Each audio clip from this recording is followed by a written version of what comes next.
c'est que la drépanocytose, c'est d'abord une maladie héréditaire.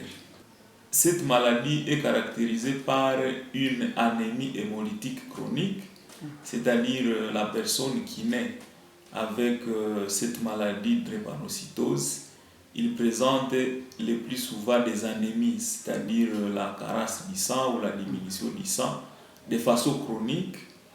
Il présente des crises douloureuses, donc ce sont des malades qui ont des douleurs qui peuvent être localisées soit au niveau des membres, soit au niveau de l'abdomen.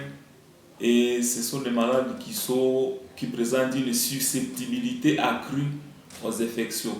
Ils sont vraiment très fragiles, ils ont une immunité donc faible et développent vraiment des maladies régulièrement. Ils sont vraiment susceptibles de développer des infections.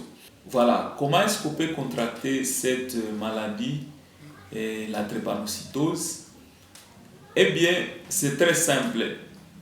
La personne, femme et l'homme, lorsqu'ils constituent le foyer, s'il y a déjà des traces ou bien des gènes de cette hémoglobine anormale, à petite quantité, si on peut le dire comme ça, de façon récessive, et qu'on retrouve cela chez l'homme, si ces deux personnes s'unissent, il y a une grande probabilité qu'ils puissent avoir des enfants qui sont drépanocytaires.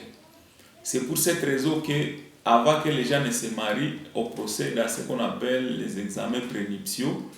Et parmi les examens prénuptiaux, on vérifie cet aspect effectivement.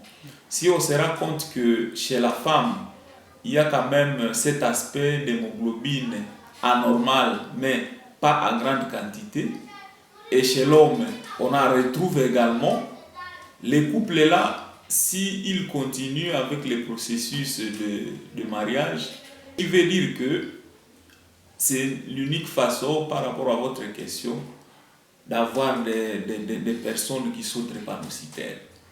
Donc c'est une conséquence de l'union de deux personnes qui avaient déjà quelques traces dans leur sang de l'hémoglobine anormale. Et donc, si on découvre cela, il y a lieu de prévenir donc la drépanocytose. Tout à fait. Il y a donc lieu de prévenir la drépanocytose en décourageant effectivement les mariages avec des couples qui présentent déjà l'hémoglobine anormale qu'on appelle l'hémoglobine S.